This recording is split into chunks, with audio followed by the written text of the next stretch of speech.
Comptez vos témoignages sur l'actualité. Appelez Jean-Michel Apathy au 39 21. 50 centimes la minute, plus coût de l'appel. 13h13 sur Europe 1, Jean-Michel Apathy, Maxime Switek. Et vous témoignez sur l'actualité comme chaque jour sur Europe 1 en 39-21. Voici les sujets de ce jeudi. Dans un instant, nous parlons ménage avec vous. La répartition des tâches ménagères. Les femmes en font un peu moins, les hommes un tout petit peu plus. 39-21 pour témoigner. Mais d'abord, Jean-Michel, c'est aujourd'hui la journée mondiale de sensibilisation à l'AVC. Et nous en parlons avec, bien entendu, sur l'antenne d'Europe 1, les auditeurs qui ont composé le 39-21 et aussi avec le professeur Pierre Amarenko. Vous êtes revenu, vous étiez tout à l'heure dans le journal. Vous nous avez expliqué à la fois les signes qui peuvent alerter les personnes susceptibles de faire un AVC, puis aussi vous avez évoqué quelques modes de traitement. Et donc nous allons écouter ensemble les témoignages et nous allons commencer par Maxime qui nous appelle de Lille. Bonjour Maxime. Oui, bonjour. Vous avez fait 2 AVC, vous, c'est ça? Oui, j'ai fait 2 AVC. Vous nous racontez rapidement? Écoutez, il y a 5 ans, donc j'ai 28 ans, il y a 5 ans, j'ai été victime d'un premier accident vasculaire cérébral. Oui. Et 7 mois après, j'ai fait le deuxième, où je suis tombé dans le coma et où c'était beaucoup plus grave. Et donc depuis ce temps-là, je suis hémiplégique. Pas massif. J'arrive à marcher, j'arrive à me déplacer, j'arrive à me servir de ma main, mais c'était quand même difficile au niveau du deuxième AVC. Des symptômes vous ont alerté, Maxime, avant peut-être le premier AVC? Non, pas du tout. En fait, le premier AVC s'est passé pendant la nuit, où j'avais mon bras et ma jambe qui avaient du mal à bouger, je la sentais plus trop. J'ai essayé de me lever, je suis tombé, donc j'étais pas tout seul, on a appelé le SAMU. Et donc, on est parti directement à l'hôpital où ils ont découvert une malformation artério-veineuse, donc dans le cerveau. D'accord. Et c'est cette malformation qui a saigné et qui m'a fait ces dégâts-là dans le cerveau. On n'a pas pu l'opérer parce que c'était trop dangereux. La région du cerveau était trop dangereuse à opérer. Mais au final, on n'a pas eu le choix vu que le deuxième AVC est arrivé où je suis tombé dans le coma. Et là, c'était une hémiplégie massive où il n'y avait rien du tout qui bougeait. Et donc, ça a été opéré. Quand je me suis réveillé, il y avait plus rien du tout. Mmh. Mais au fur et à mesure du temps, avec la rééducation, les médecins, etc., ça a commencé à bouger. Et maintenant, j'ai plus de mal à me déplacer. Enfin, je suis quand même appareillé, mais j'arrive à me déplacer. Et la rééducation se poursuit, j'imagine, pour essayer de regagner encore un peu de mobilité. Voilà, c'est ça. Donc là, ça fait 5 ans que je fais de la rééducation, où je suis resté pratiquement 1 an suite au deuxième AVC d'affilée en centre de rééducation, le centre d'éducation L'Espoir.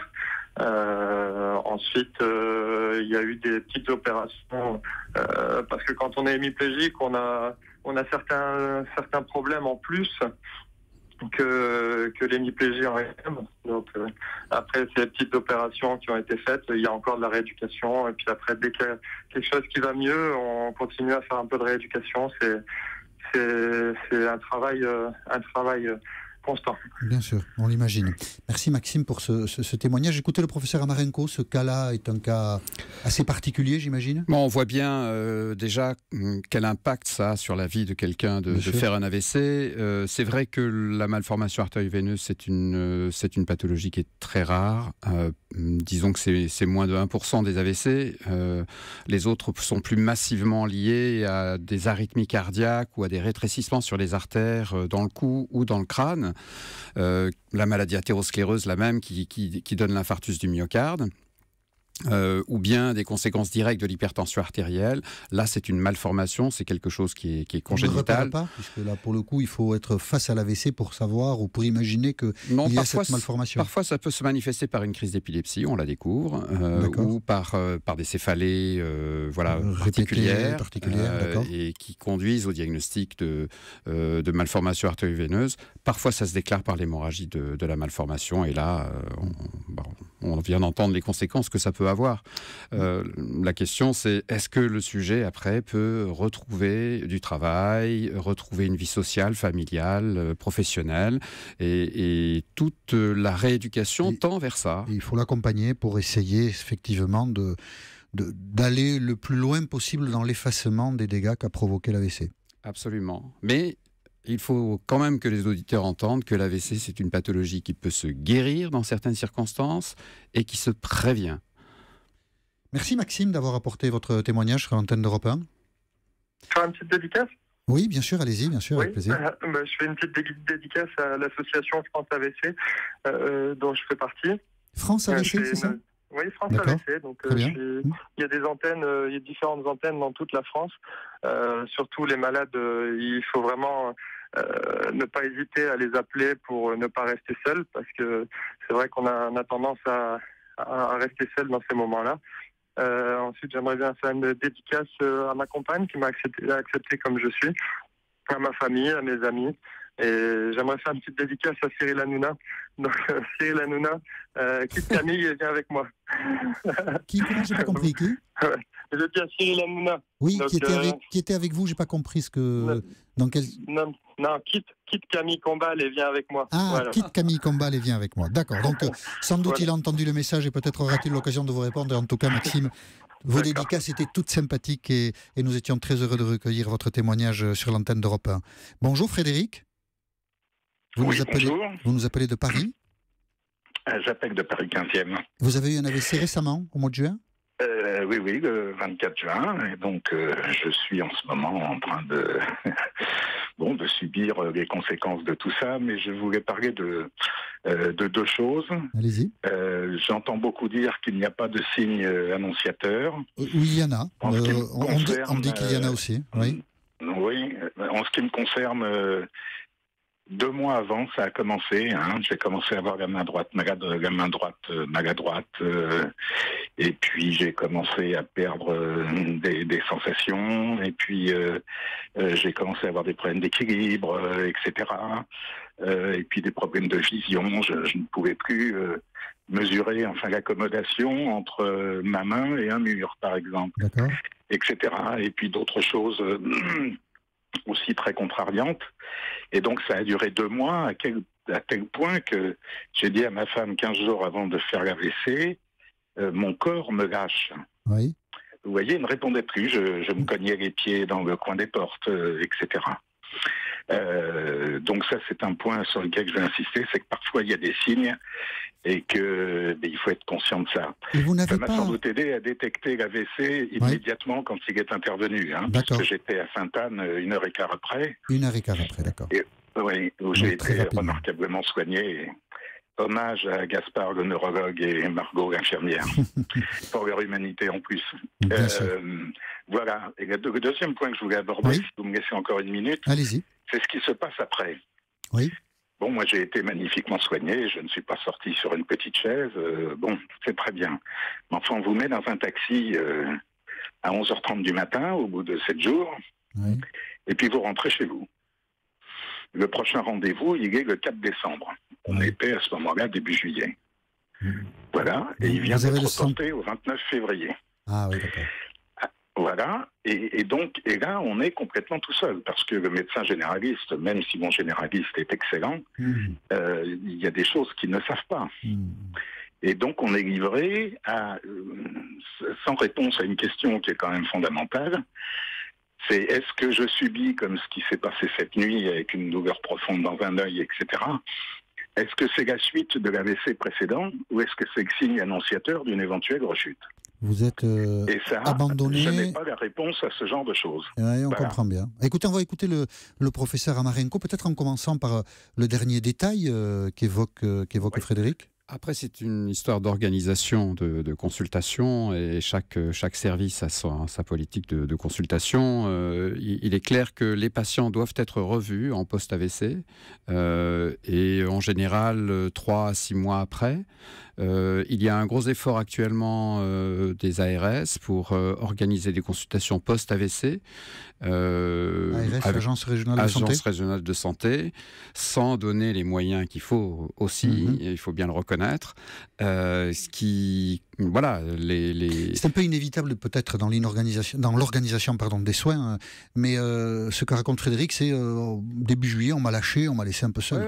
Ça, on l'entend très souvent et c'est clair qu'on devrait pouvoir avoir les ressources pour voir les patients en consultation post-AVC 3 à 6 mois après ne serait-ce que pour déterminer la prévention, contrôler si les facteurs de risque sont justement bien maîtrisés favorisés ou les facteurs de risque de récidive. Et vous l'entendiez, cette nuit, si j'ai bien compris, il avait mal à l'œil et il se dit est-ce que c'est la suite logique de ce que j'ai subi ou est-ce que c'est quelque chose qui va se passer? Est-ce que je en suis général, susceptible d'avoir une quand on bonne a été attaque? pris en charge comme lui dans un grand service de neurologie vasculaire où il a été pris en charge à Sainte-Anne, vous pouvez toujours rappeler, contacter le médecin et voilà. Enfin, dans mon service, ça se passe comme ça aussi, c'est-à-dire que les gens, s'ils ont un problème entre-temps, avant la consultation, voilà, vous pouvez peut-être toujours appeler, prendre votre téléphone, voilà. Frédéric, pour appeler le service. Absolument. Vous avez dit, Frédéric, vous nous avez dit que pendant 2 mois, des signes vous avez alarmé. Vous n'avez pas consulté pendant ces 2 mois? Mais non, parce que je vous dis, c'est très diffus et puis ça s'aggrave. Voilà, parallèlement à ça, il y avait une grande fatigue. J'étais très fatigué. J'étais plus du tout gai, alors que c'est plutôt mon caractère. Et vous avez subi tout cela sans rechercher une consultation médicale? Je me suis réveillé, j'avais été atteint de ce qu'on appelle la diplopie, c'est-à-dire que ma femme était couchée, je l'ai réveillée et c'était formidable puisque j'avais 2 femmes identiques dans mon lit, mais qui étaient à 1 mètre de distance l'une de l'autre. Ah oui, d'accord. Voyez-vous ? Et ça a duré ça pendant plusieurs jours. Ou un écran de télévision au mur, il était éteint, je ne pouvais pas regarder la télévision, mais cet écran de télé, j'en voyais 2 à 1 mètre l'un de l'autre. D'accord. C'était quand même... bon. Ce sont des Donc je me suis dit tout de suite, je fais un AVC. D'accord. Je n'ai jamais eu aucune douleur de quelque ordre que ce soit. D'accord. Ça, c'est une caractéristique de l'AVC, c'est que ça ne fait pas mal.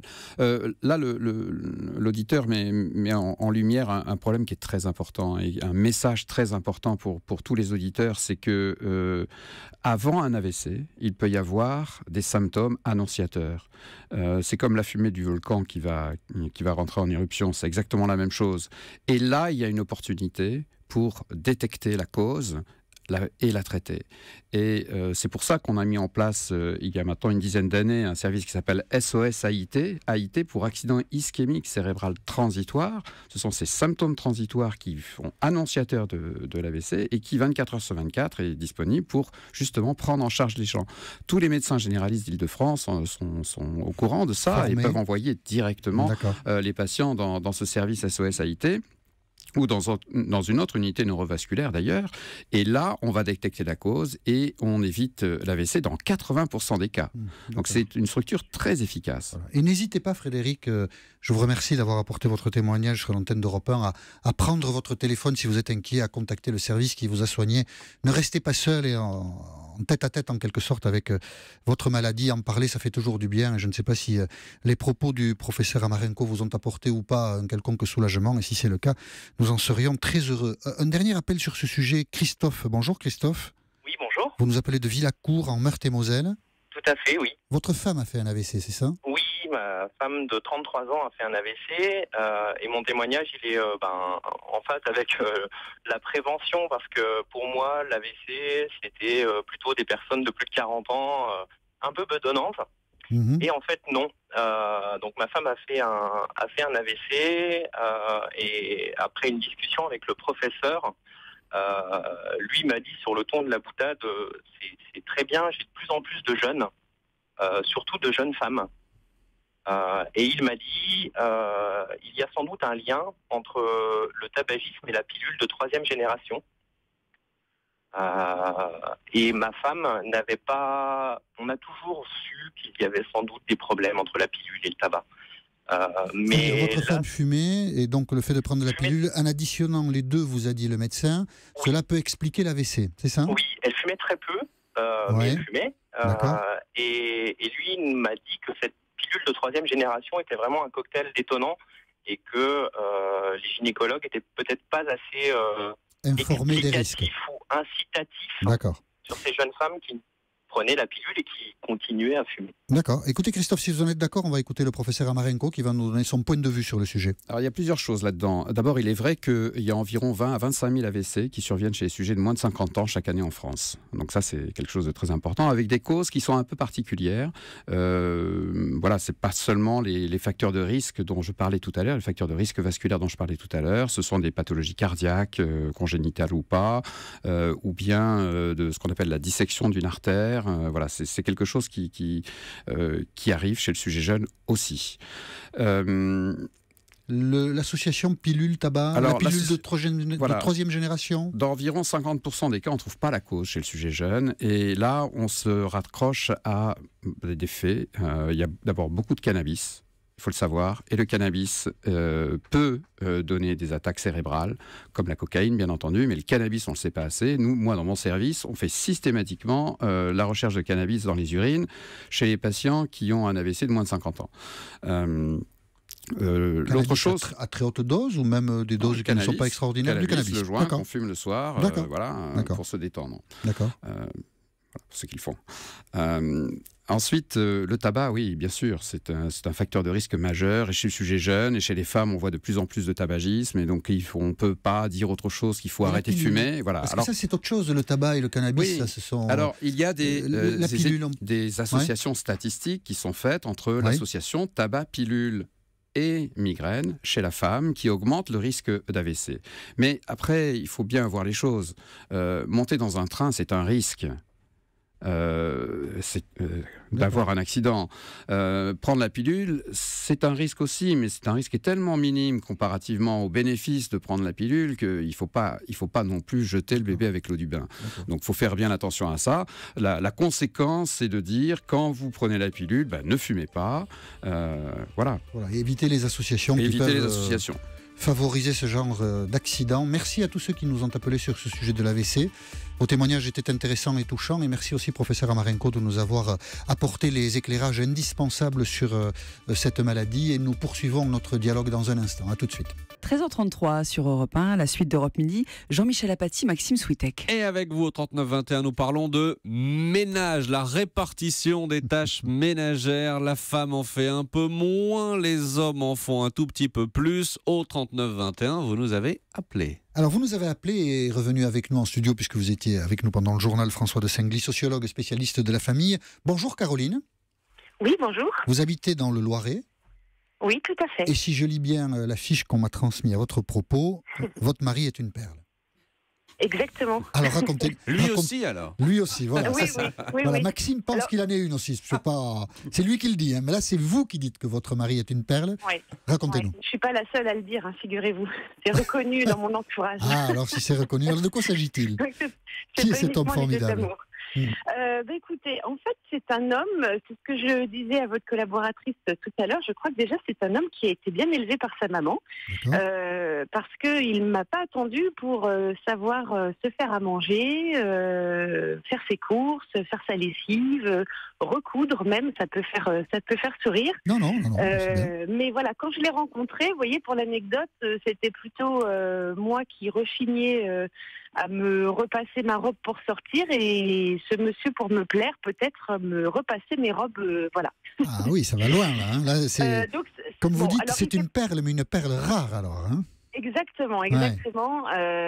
Voilà. Donc ça, c'est une anecdote. Maintenant, c'est vrai qu'au quotidien, on a une répartition de notre temps de travail professionnel qui fait qu'il y a un choix familial. Mon mari travaille en 3-8 parce que c'était aussi pour lui une volonté de s'occuper de ses enfants, les voir grandir et peut-être travailler la nuit, mais pour pouvoir être disponible pour aller les chercher à l'école ou les amener aux activités. Mmh. Et puis, c'était aussi quelque chose qui était nécessaire par rapport à mon activité, parce que moi, après avoir m'être arrêtée, parce que du coup, je ne lui laisse pas tout faire. J'ai aussi pris un congé parental. J'ai été maman au foyer pendant quelques années. Vous êtes impliquée aussi.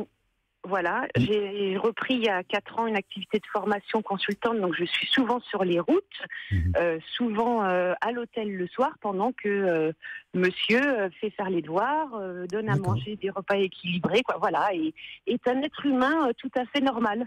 Écoutez, c'est un beau témoignage, Caroline, et je vous remercie de l'avoir apporté sur Europe 1. Écoutez, François de Sengly qui a une réaction à ce sujet, allez-y. C'est tout à fait intéressant, parce que quand on regarde de près, justement, en qualitatif, ce qu'on voit, c'est que les hommes en font plus si leur épouse n'est pas là, ou si leur compagne n'est pas là.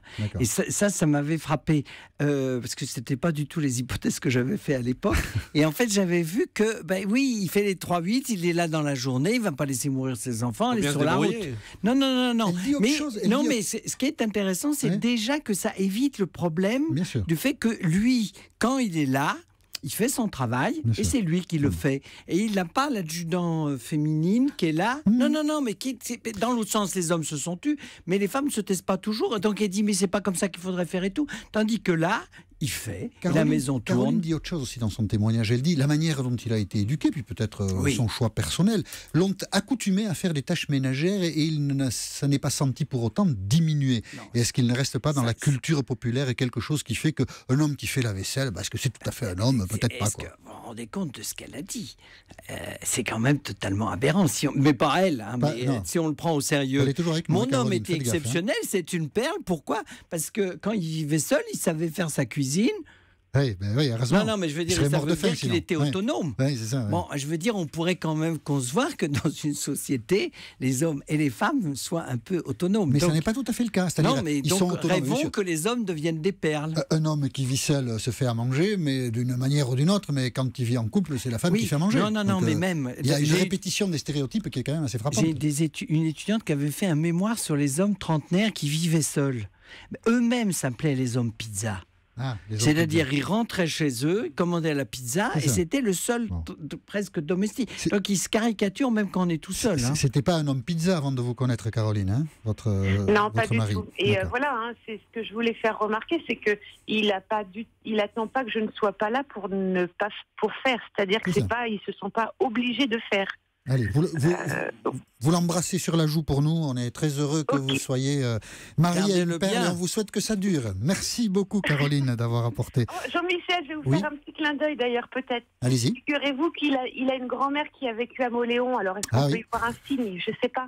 Mais je pense que les Moléonais, puisque j'en suis aussi, Moléon, c'est une ville du Pays Basque. Je sais bien, c'est ce qu'on m'a dit. Ont en général été, c'est vrai, très bien élevés par leur mère. Et voilà, et j'ai une petite pensée pour ma maman. J'en profite et c'est très gentil, Caroline, d'avoir cité Moléon, qui est donc au Pays Basque. Merci, Caroline. Exactement. Je vous en prie. Bonne journée. Bonne journée. Il nous reste peut-être une minute, mais je serais heureux d'entendre Alexandre. Bonjour, Alexandre.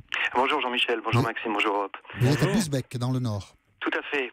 Et je rebondis sur le témoignage de Caroline et je vais laisser le soin à mon épouse de me qualifier ou non de perle, mais sachez simplement que je partage son point de vue dans le sens où ma maman m'a aussi prédisposé à apprécier les tâches ménagères à leur juste mesure, c'est-à-dire brancher le fer à repasser quand j'étais adolescent ou bien aider à la cuisine ou aux tâches ménagères courantes de la maison, font qu'aujourd'hui j'essaye de trouver mon épanouissement dans le couple avec mon épouse avec un partage équilibré des tâches ménagères. Alors parfois on en fait soit l'un un peu plus, soit l'autre un peu plus, mais dans tous les cas je ne rechigne pas à la tâche et puis je crois que c'est dans la logique des choses quand on est dans une famille avec des enfants, d'apprendre tout simplement comment gérer son foyer dans ces tâches les plus simples et qui font qu'aujourd'hui on a une vie épanouie, équilibrée tous ensemble. C'est bien de le dire, merci Alexandre de l'avoir fait sur l'antenne d'Europe 1 et François Tsilgui, le mot de la fin rapidement. Alexandre, Caroline, c'est quand même... parce qu'en ce moment, il se passe quelque chose de presque grave dans les familles, qui est qu'au moment de l'adolescence, même les filles et les garçons disent « réussis tes études et je m'occupe de tout le reste ». Et en ce moment, on ne voit pas beaucoup de tâches domestiques faites par les adolescents. Or, il faut socialiser aussi, c'est aussi important que le latin et le grec. Merci François de Singly, sociologue, de nous avoir apporté votre éclairage sur cet aspect particulier des tâches domestiques. Merci à tous ceux qui nous ont appelés et nous reprenons l'exercice demain, 13h10, il faut composer pour cela, le 39-21.